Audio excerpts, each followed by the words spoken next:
This episode of Out of Spec Reviews is brought to you by Magna. More on that later.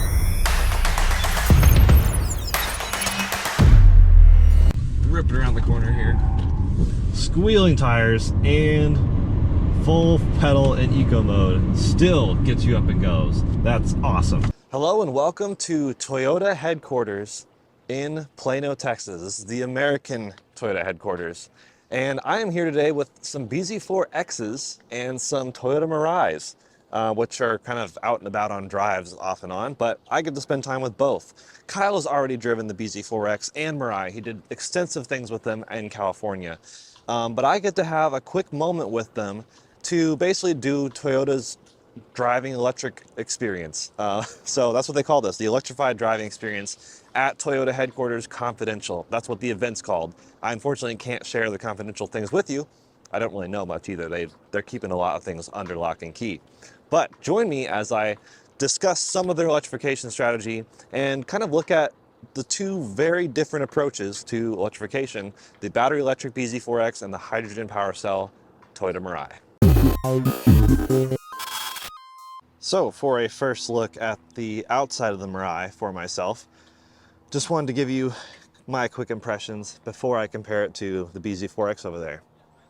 Fuel cell badging pretty much everywhere, along the sides, of course in the back, and then you have these California decals, which I think looks so tacky, but honestly it's totally worth it because those allow you to go in the HOV lane, which is a huge perk in a place like California.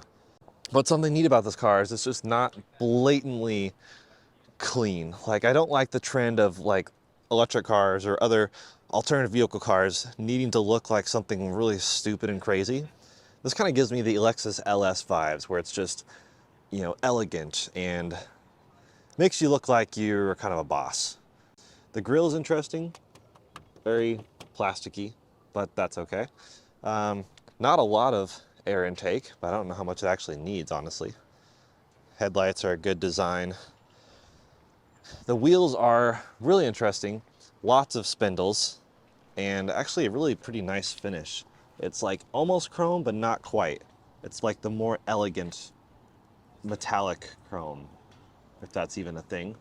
245, 45, 20s. So 20s do look pretty good on this car. 21s could be a step up as far as just looking awesome, but nice blacked roof, which is essentially almost all glass, not quite, but getting there.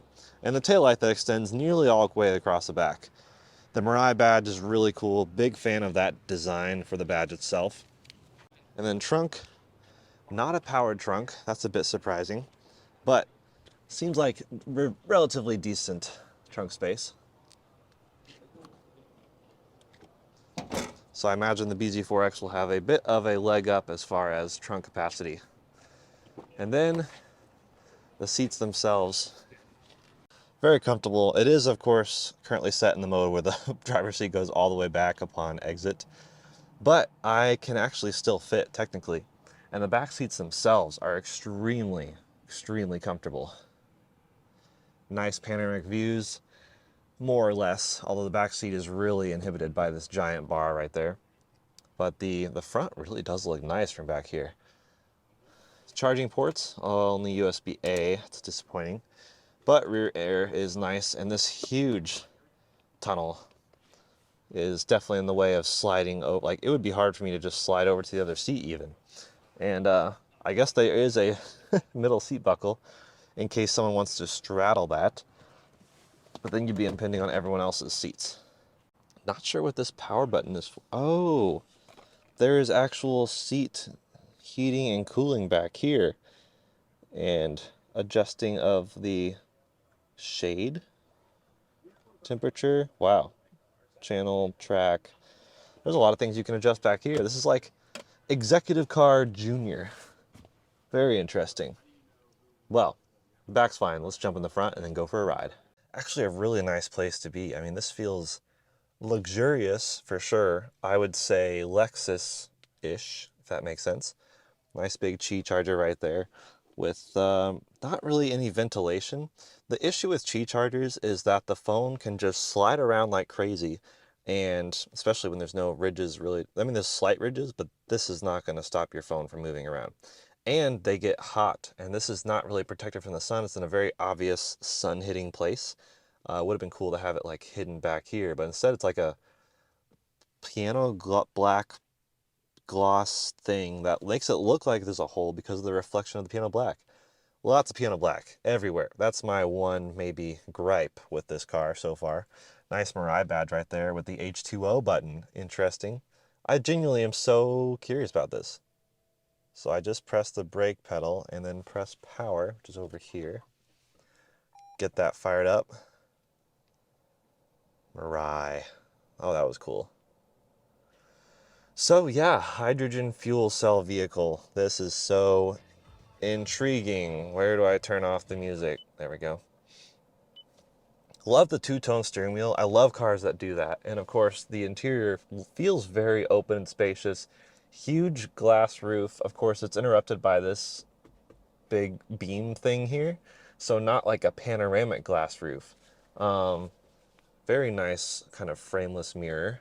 And yep, they have the digital version as well, so that's cool. An interesting kind of contrasting dark brown material with almost a purple reddish hue.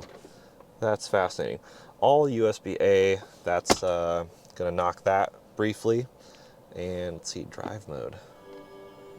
Eco. Gives you that little chime when you go into eco mode because it's very proud of you for choosing that. Over here is all the camera, different rows of buttons. A lot of buttons everywhere. I do love the dedicated climate control buttons, although they are very far away, which I guess makes sense because of the shifter right here. And the display, not my favorite era of Toyota infotainment. And the beeps are just terrible. Yeah. How far, there we go. So it's only a couple touches to get to the place to turn off the beeps. I don't know if you can see that there, but got that all sorted. Back to the map, I'm just gonna make that bigger there, yes. So, this has been averaging 41 mpge for a while, and yeah, hold OK to reset. I'm going to reset that. Don't like this at all. Just, yeah, very mixed, lots of buttons on the steering wheel, but everything feels really nice, like very premium feeling, and piano black is very premium looking. I just personally don't like it in my cars, but I know not everyone agrees with that. Yeah, nice soft touches pretty much everywhere. Just feels very high end. I mean, some Toyota products do breach that kind of high end market share just a bit, encroaching on Lexus more or less. So let's go drive this Lexus-feeling Toyota Mirai.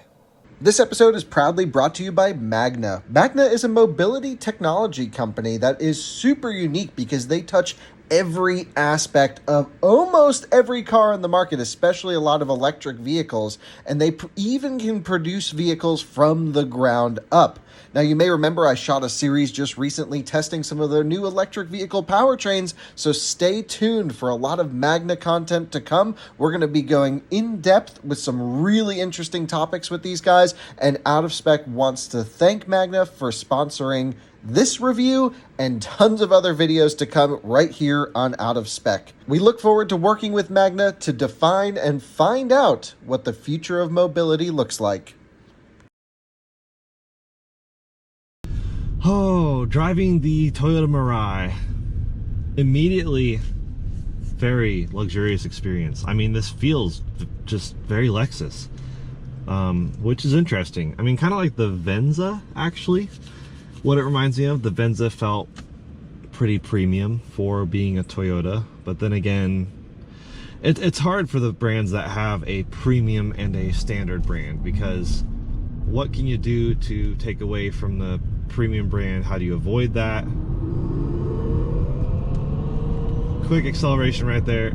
The noise does annoy me, and it sounds like it's being pumped in. Honestly, I'm not genuinely sure, but pretty sure that's pumped in. Sounds very fake, and I'm not a fan.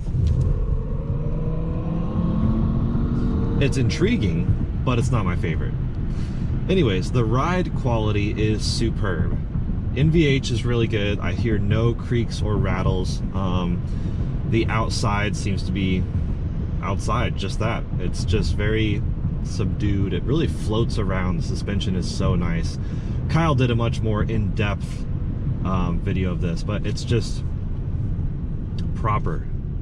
I mean, I would absolutely road trip this across the country in a heartbeat. Granted, the lack of hydrogen stations could inhibit that dream. But I am just extremely comfortable. Full power seats, full power steering wheel even. Very premium feeling steering wheel. And definitely not very quick, but it has enough get up and go for, I would say, just about everyone. I'm going to switch it down to eco mode, and it gives you that little chime saying, well done, you are now eco-friendly. And it's giving me my total average MPGe, so miles per gallon equivalent. So far 36, and I've been romping on it pretty hard. I've only had it a couple miles now, but seems to be great. The center of the steering wheel appears and looks and just feels super cheap, but all the outside of the steering wheel, it's like Volvo out here, and then boom, base Camry in the middle. Not loving that, but I can easily get past that because the rest of my environment feels very nice. Even where my knee might sometimes hit the center console is padded. I did choose to drive this first because I imagined it would drive more like any other Toyota product. I would have no idea this would be a hydrogen fuel cell vehicle. It just feels like a, you know, an Avalon or something like that with ample power, like a V6. So we're gonna try kind of a quote-unquote launch in eco mode. Still has plenty of get up and go. I smoked this Traverse and Lexus next to me, but it definitely does change the throttle mapping just on the lower end. Like when you press into the throttle, it's very gradual till you get deeper into it, like halfway in. But still, plenty of get up and go. So I'm gonna throw it back into sport mode, which gives the same chime. So it's really just a,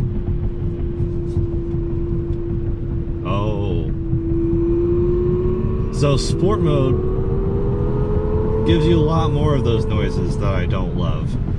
I did look through the menus to try to figure out how to turn them off. Could not find it. If anyone knows, leave it in the comments. But honestly, if I tried that hard to find it and couldn't, that's just, oh, whoa. He ran his light. Nice little drifted there. Of course, traction control just took right over for me. But that was kind of fun. Definitely a lot of play in the steering wheel. It's just not super tight. But that's okay. This is not a car you would want to take on a country track road, canyon road. It's just a cruising car. And it is so nice to cruise in. Love driving this around town so far. Not really getting any looks. The other thing about the Mirai is it just doesn't really appear to be that exotic or anything like that. It just looks like a nice sedan. No one's behind me, so I'm gonna do a quick launch right here. See if there's any sort of brake boosting. Nope, it just says accelerator and brake press simultaneously. Oh no!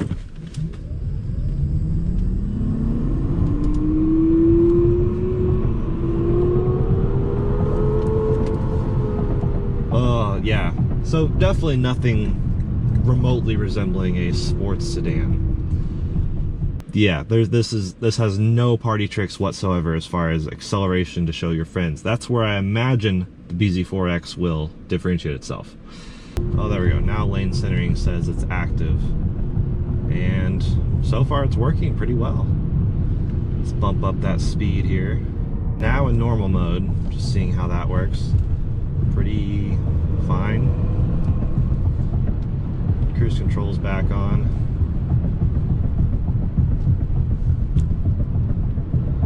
And the lanes, nope. Lane centering needs very clearly marked lanes to really know what it's doing.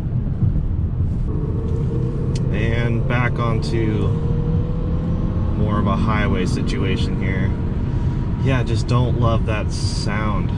I would turn that off immediately if I can figure out how. But cruising now in fairly straight highway scenarios, not quite highway speed, we're on the frontage road. Also, let's see if it just takes this exit, that'd be interesting. Nope, it thought about it very briefly and then changed its mind. Oh, it just wanted to steer me into the curb there. So, and that was a very, very gradual, clearly marked lane. Just not the best system. So this is one of Toyota's electrified products. Kyle did a whole video on how to fill up a Toyota Mirai and just a more in-depth reaction to it. I just really wanted to see how it compares to a BZ4X. Let's say you are in California where both cars are an option. What would you pick and why? So far, love the Mirai, but it's just not quite my cup of tea. I can see why people would buy it, but it's just a bit, I don't know, the sound annoys me and it's like too big for my liking, and definitely no burst of acceleration off the line. So I'm gonna go check out the BZ4X now. So I just had the Mirai, which was a nice, you know, kind of mental reset of this feels like a gas car, but I guess it's hydrogen. That's cool. Versus this, which is like electric, which I think will be, in theory, much different. I have not driven this yet. This is my entire raw impressions, like first drive video. Immediately though, with the styling, everyone just stares at this kind of black cladding thing, which Subaru, the Solterra, which is the sister car, did something very similar. Although that one was a bit more like a rugged off-road plastic. This is like a glossy paint, different color paint plastic.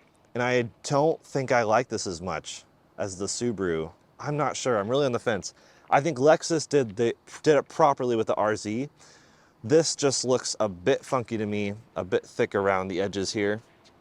And this point just seems unnecessary. I don't know, it does differentiate it. And if that is what you want to do, that did the trick.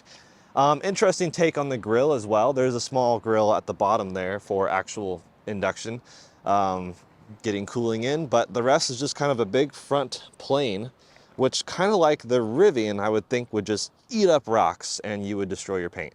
I would definitely PPF that if I had this. Interesting like eyelid on the headlight design. That's pretty cool. And the headlights themselves look really awesome. I'm a fan of how they did that. Of course, we have the charging port right here with CCS and just level 2 J7072. But unlike the BMW, you can't open both at the same time. It's one and then the other. Almost got it, Toyota, almost. Doesn't actually feel very premium either. This whole thing doesn't feel very good.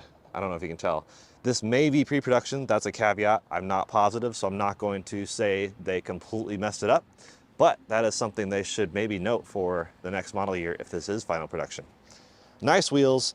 I think they look just fine. Toyota has totally decent wheel selection. And the back actually looks kind of interesting. It's got that sloped like coupe back design that many CUVs are going towards, like the QX55 and stuff like that. It's totally fine. I think I would rather have a squared off back for both storage and also just the looks. I love the more boxy design things. But this is still, as you can tell, nice big storage area. You got the premium JBL sound with a sub on that side, extra space on this side, couple hooks to put things, a little bit of underfloor storage. Not a whole lot, but there is some there.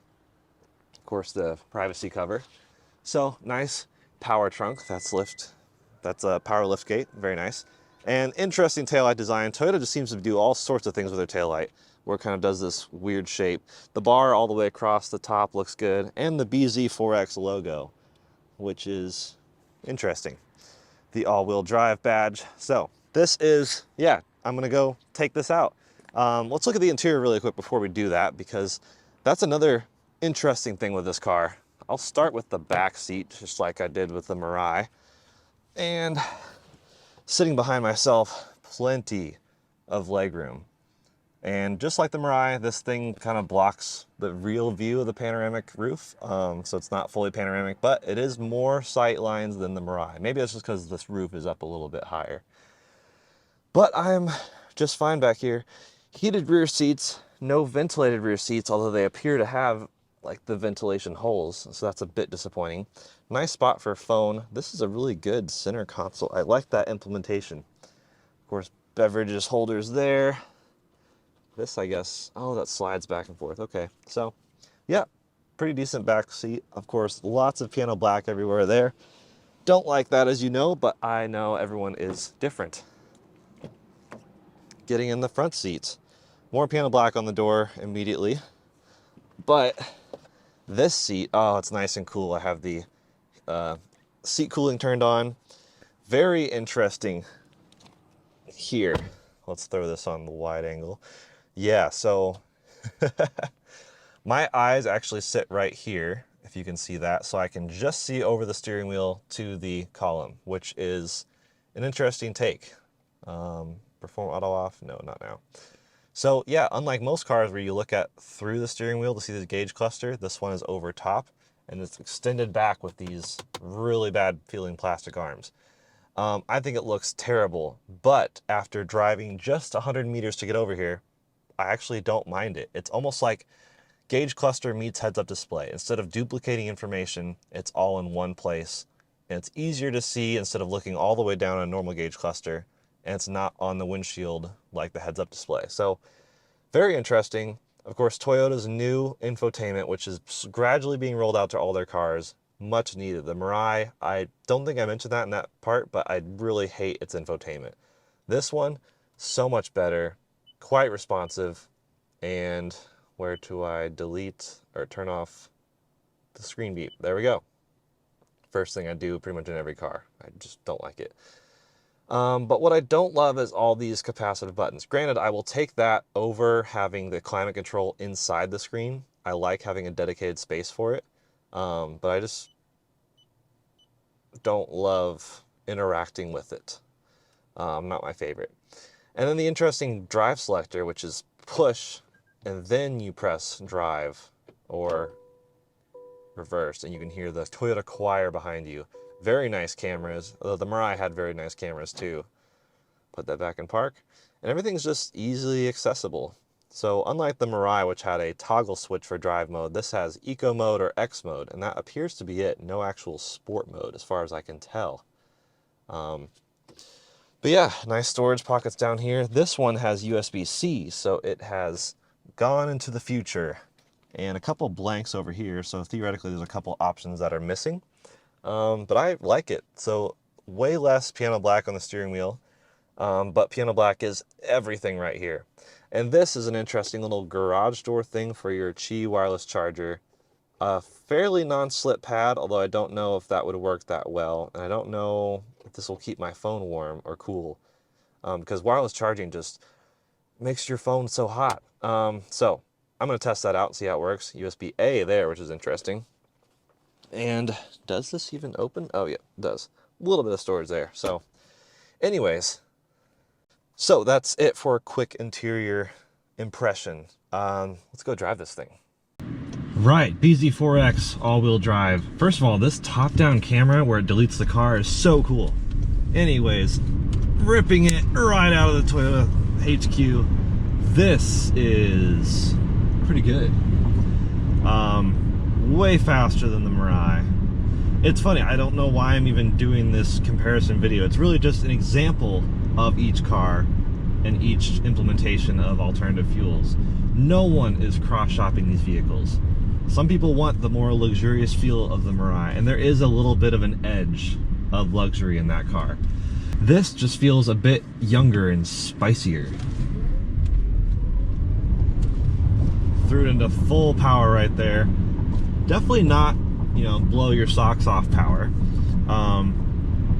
but noticeably more power than the Mirai for sure, especially off the line. At higher speed, when you then floor it, it's not quite as different, but I'm okay with it. I mean, it's got the right amount of speed for pretty much anyone. I was slightly hesitant because with the BZ4X, they took an interesting approach where the all-wheel drive has two 80 kilowatt motors versus the front-wheel drive has one 150 kilowatt motor. And I was like, why would you not just add the other motor to the rear and make it more power? But we just found out because the RZ, of course, has that front-wheel drive motor in it, making it have more power. So that makes sense. I can see that. But as far as just driving this thing around, really it just has that electric torque that everyone has come to know and love.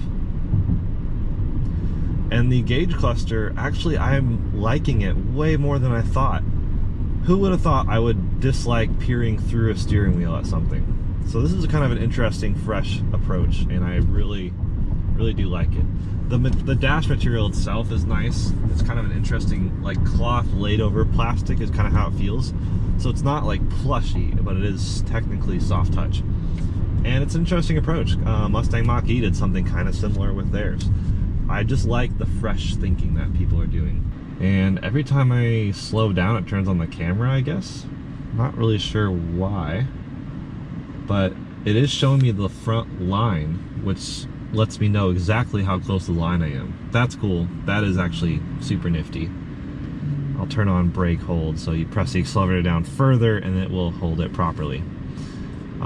Steering wheel controls seem just fine. Let's see what our total average since start was. 3.2 miles per kilowatt hour. I'm gonna reset that and just see how I do in this short little drive here. Full power off the line. There's an Audi e-tron. Yeah, I mean, it's like a quick CUV, but definitely not like sports car power. And it's hard because Tesla has set such a precedent with its electric cars, where everyone thinks everything has to have, you know, what was supercar speed a decade ago is now on the quote-unquote new Camry, or whatever people are calling the Model 3, and it's growing popularity. And this doesn't quite have that mind-blowing power, but it's still really good. It makes me really excited to drive the Lexus, because this is as fast as I feel like I would really need a car to be, and the Lexus just takes it a step further with a definite power bump. But for this, totally enjoying it as is. Do a little bit of lane chicane. Definitely a lot of still, you know, boaty feeling in the steering. It's still a CUV. You have to remember that. You're not going to get sports car plantedness with this, but it does the trick, honestly. At least it makes it comfortable. You don't quite have the long swooping feeling of the Mirai ride quality, and the Mirai did feel a bit more planted, but this still feels comfortable. Definitely more comfortable than the Model Y, that I think took a bit more of a stiffer approach. And sure, that one does shred up a Canyon much better than this, but at what cost? Everyday ride comfort. We'll try another launch here and see if it does any sort of brake boosting. I don't think it does, but we'll find out. Nope, it just says that same thing about pedals being held together at the same time. It's like a warning almost to deter you from 2-foot driving. But that, yeah, great launch. It's totally fine. I don't know, is that the summary of my view of this car? It's fine. Yeah, charging, apparently not great. Kyle tried to do a charging test. Really didn't work out. Wish I could have more time with these cars, but they are just getting us in and out of them pretty quickly. There's a lot of journalists here this week. So hopefully we'll spend more time with them soon to get a full range test and maybe a full charging test if we can wait that long, unless they fix that charging, which would be great. But I just don't know if they have. We're gonna throw it into eco mode now and see how that changes things. So it definitely makes the accelerator a bit more eased. But this in eco mode still feels a bit quicker than the Mirai in sport mode. Rip it around the corner here. Squealing tires and full pedal in eco mode still gets you up and goes. That's awesome. Let's see how my phone's doing in the oven. Oh, very warm. Yeah, very, very warm. So, yeah, that's not a great implementation. I wouldn't do the wireless charger in there. But, you know, that's just the nature of wireless chargers. I would just plug my phone in and forget about it. So there's my quick first impressions of the BZ4X. Honestly, really solid car. I think Kyle was also impressed. You know, we had judged it for so long based on its looks, and the looks have grown on me a bit, I will admit, but still not my favorite, honestly. we're also going to test the cruise control really quick just to see how well that works. So it is now set at 36 miles an hour. Bump that up to the actual speed limit. And immediately feels more competent than the Mirai's. I don't know exactly, but I imagine it is genuinely a newer system. Lane tracy assist unavailable, and now it's back. It did chime at me even though it came back. But it is, these aren't even like official lanes. They're like white, you know, little plucked markers in the road. And it seems to hold it really well even through these curves. Wow, that is immediately noticeably better than the Mirai. And it tells you very clearly when it's unavailable. So I'm looking forward to doing more testing with this system back in Colorado, where we have all the twisty roads into the mountains, and see how that does. But for now, really solid. So let's jump back up, give it some wrapped thoughts at Toyota HQ. So that was quite the driving experience. Very, very, very different cars. I mean, the Toyota Mirai is, you know, it felt just like an Avalon, and like, oh wait, it takes hydrogen. That's crazy. Very comfortable. I could drive that thing across the country so easily. But the BZ4X, that's the one I would drive around town. Sure, it's not quite as comfortable, but it is definitely a lot more spicy and just engaging. It's hard to say whether you would pick that over something else. But the price point it comes in at, with kind of the mid 40s, even low 40s, that is a competitive price point. And in a season where everyone else is riddled with dealer markups, let's see if Toyota actually gets around that. I don't know. I've still heard many stories of dealer markups at Toyota. Of course, I'm filming this in June 2022, when the market is still really hot on used and new cars.